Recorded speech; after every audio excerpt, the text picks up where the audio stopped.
Have you ever heard of Italian rainbow cookies? Let's make them together. Andiamo.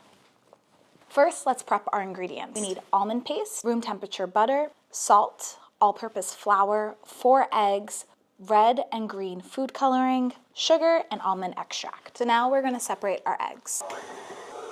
In a separate bowl, we're gonna whisk our eggs.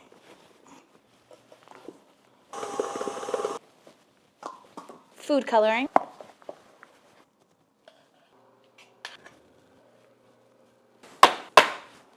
Now let's assemble it. Raspberry jam.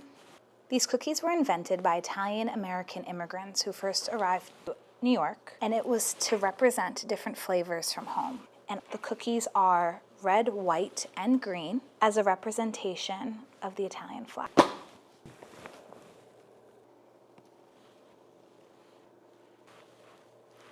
The perfect snack.